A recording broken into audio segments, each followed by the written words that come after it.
Hello everyone, this is our deeper dive into the new plan of care for our patients. And this is going to go live in about a month on the early part of November. So I want to make sure you guys know how to use this. The last presentation talked about the intent. It's going to be nursing diagnosis based. It's going to harken back to the medical diagnosis because if they have impaired gas exchange, that could be because of pneumonia, it could be because of COPD, it could be because of fluid overload. CHF, but at the end of the day, it's what you assess as a nurse, so it's a nursing diagnosis. We know it's related to, but we know what we're seeing in front of us, and that makes it patient-specific because we're using off of our assessment data, not just the past medical history of things that aren't what they're here for or not active in their life. So we have a plan of care intervention. It's not going to be the button over here that's red. It's going to be the plan of care intervention due around 5 and 5. You might change it 5:30 or 6. The intent is that you're doing this at the end of your shift. You're encapsulating your day. You're encapsulating what happened to the patient, how they progressed, and we want to set the next shift up for success. So if you came in and the plan of care was part of your handoff, part of your report, or part of your sheets that you write on, then had a useful information on it, then you could plan your day, the plan of care for the patient, exactly what this is intended to do that we do not use it for now. And so let's say that I'm a night nurse just starting out from an admission that came up 2 hours ago, the day shift got settled in, or I'm the actual nurse that admitted the patient and I have time, and I've answered some questions. I did my assessment, I've learned my patient, and we've asked some questions, and so some things have been suggested to me while I was doing that. So if you look here, there's some consider interventions with little globes. Consider adding impaired gas exchange. Consider adding risk for unstable blood glucose. That could be because the CNA got a high glucose level.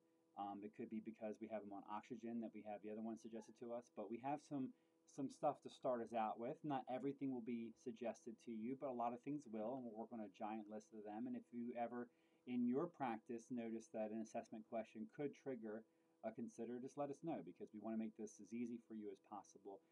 We want you to critical think, but we want you to have the tools available to not make this laborious. So I'm going to go into my plan of care, and it's blank because I'm the first person here. And I know we talked about impaired gas exchange, but maybe something weird that's not impaired gas exchange, something I need a little help with. So we have these globes that will take us out to Lippincott Advisor, and this will show me some characteristics of what I'm seeing, what I expect them to do, what we're going to do about it, and then how we evaluate what we did. So all your evidence base is here. And so if anyone ever asks you, how do you know your plan of care is evidence-based? It's because it reaches back to the evidence, and you can work off this evidence to create your plans of care. So impaired gas exchange, let's find it. So if you've used an instance before to create a wound or an IV, you know how to use these guys. We open it up and we have a big pick list, a huge pick list, by the way. But it's in alphabetical order, and over time you'll know this list very well and you'll know exactly where to click. So we have impaired gas exchange. We hit OK. So actual or at risk. So we at risk for it or we actually have it. So we actually have it. So we're going to actual this out. What is it related to? So it's a COPD exacerbation. Right? And I can't spell, so if I mess this up, I apologize. And it's evidenced by what? So increased oxygen requirements. Maybe we actually talk about it. We have 2 liters at home now on 5 liters. What's our plan? What are we going to do? So we're going to administer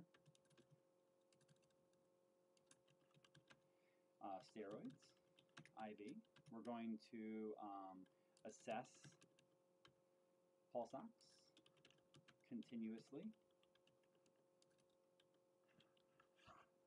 We're going to do lots of things. We can try and work with respiratory therapy so that we can titrate this down to decrease the needs. We're going to walk them and get a gauge of how their oxygen demands do when they're mobile.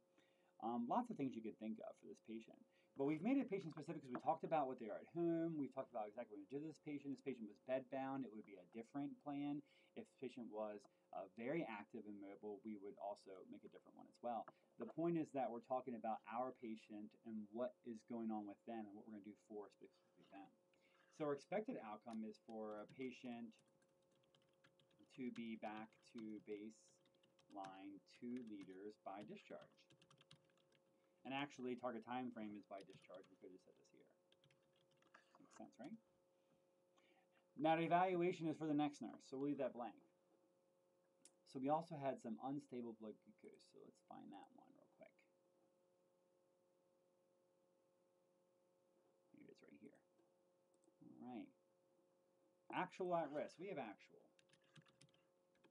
Related to diabetes, as evidenced by blood sugar over 300.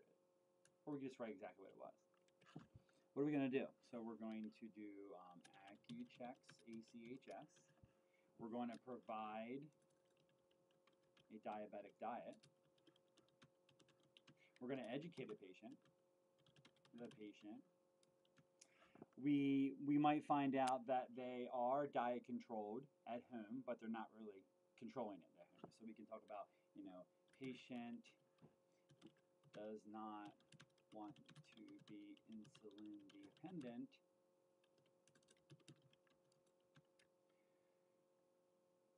And we'll talk about the education we provided the patient to make sure that they can manage their blood glucose. Now we're also going to make it worse with our steroids from our CBD, and we can talk about that in here as well. The point is that we're thinking critically about this unstable blood glucose, what's causing it, and how do we want to fix it for the patient. Patient to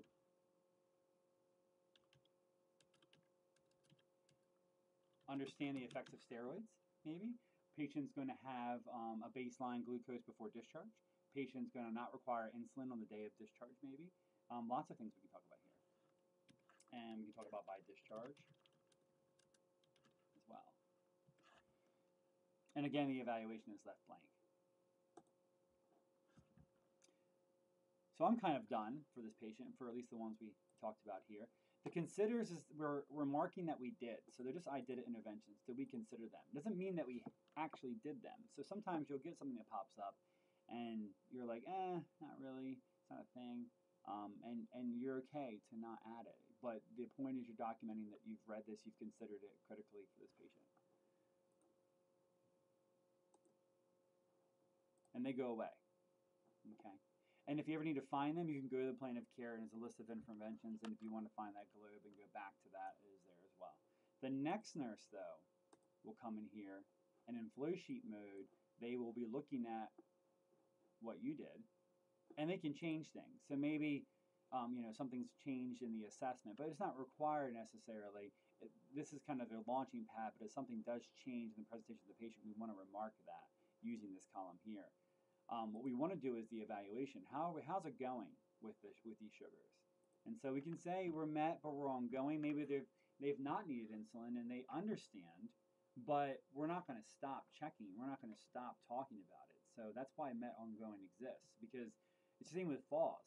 We haven't fell, so we've met it, but we're not going to stop with the precautions. So it may be met ongoing, and here we can talk about patient, verbalized, understanding of diet restrictions and also the effects of steroids on their sugars. And then the paired gas exchange, again, if maybe they're down, so we can do that we're progressing or partially met, the patient's down to 3 liters while ambulating, so that could be even better here. But the point is that we're thinking about it, we're typing about it, and then if you actually had this together, condensed, on a report sheet, to take care of your patient, this actually gives you great information to start with. You know where they came from, you know where they're going, you know how far they've gone. And so I really hope you guys enjoy this as a handoff tool as well. Any questions, feel free to talk to your managers, feel free to talk to me. I'm very optimistic that this is going to be a great tool for us to spend less time cleaning up junk and more time just documenting real patient information. Talking about the nursing care that we provide to combat the nursing diagnosis that we assess. Nothing's cookie cutter about our patients, so let's not document it that way. I hope you don't have too many questions and you're excited as much as I am, so let me know if you need anything. Have a good day.